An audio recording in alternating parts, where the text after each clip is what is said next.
I read a lot of horror, and not a lot of horror like seriously messes me up. Like I can read a lot. Like I have a really high tolerance for everything.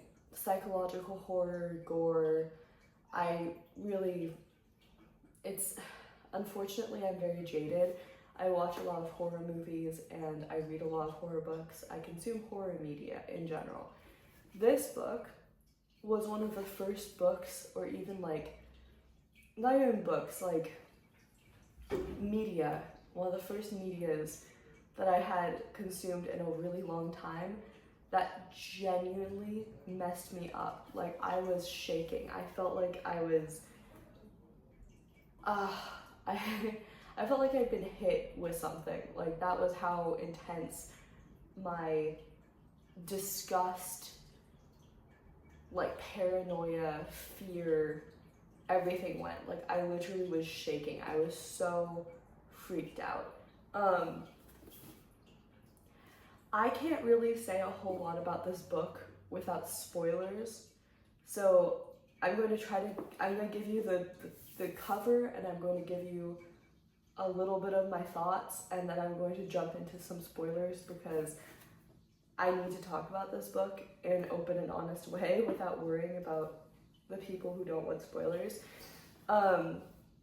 Stephen King called this a true nerve shredder.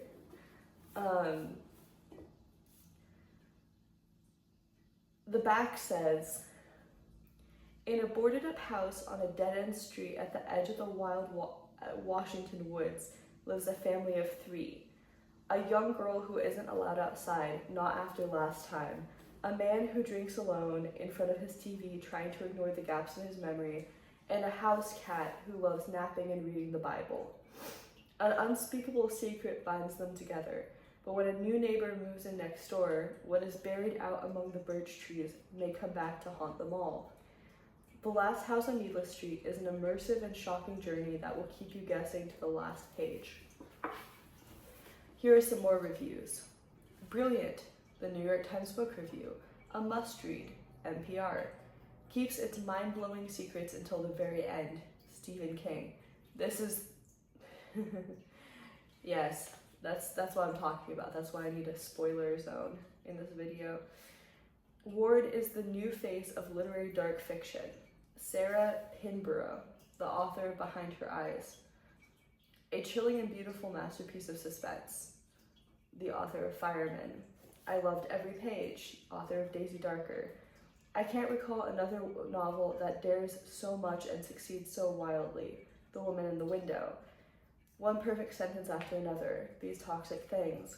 It's so good. The Book of Accidents. A book with secrets as sorrowful as they all are appalling.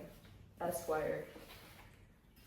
So, there's a whole...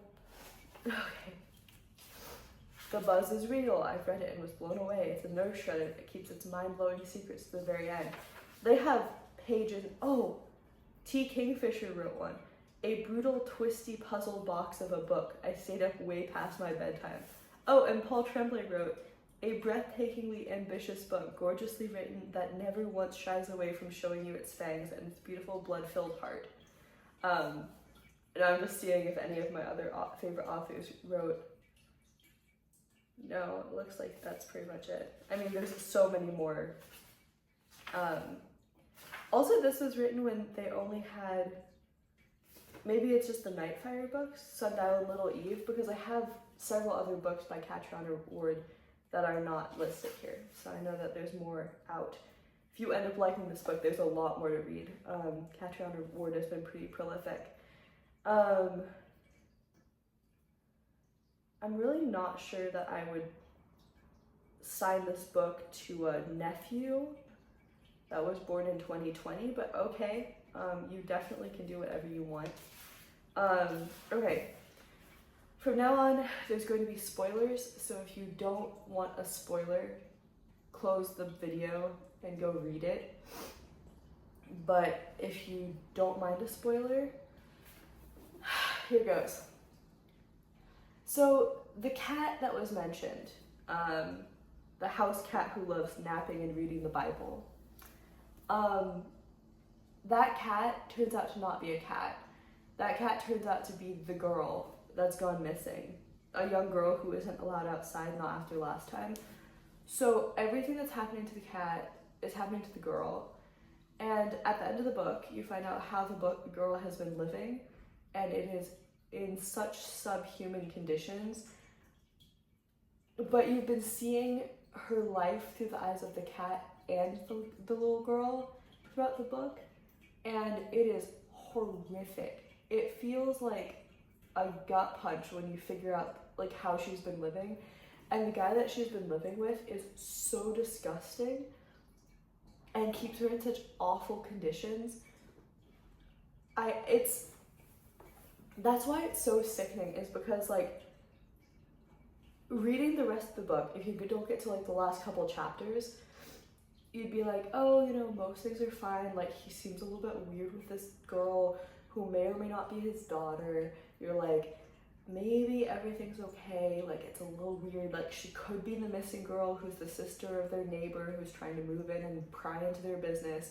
Like, all of that could be true. And like, you keep kind of hoping that everything's fine. Like, there's kind of an unsettling, you know, are they okay? Are they not okay? And then the ending hits and you're like, oh my God, this is the worst thing I've ever heard of. Like, I don't know. There's like definitely other pieces of literature where I've had like a similar sinking feeling, you know, where you're like, that's terrible. There's a movie, I think it was the one called The Box, that was about like a true crime story where the guy keeps his daughter in the basement, and then like, you know, they have children together, and I'm just not saying all the horrible words. I know it's not the right description, but I just don't want to say that on YouTube. But that was like the only other time in that kind of situation where I've had that disgusting feeling where I'm just like, this is the worst possible conditions a human being could be kept in. And that was kind of how I felt through this book. The cat is the best character, and so you love the cat, and so when you figure out that the cat is not a cat, it's gut-wrenching and horrible. And this is the kind of book where like I definitely would recommend it to people if they have a strong stomach, but I'm not sure I'd recommend it to most people. You know, like, it's a really good, well-written book, but even just saying that makes me feel wrong because it's such an awful topic and it's so disgusting by the end of it.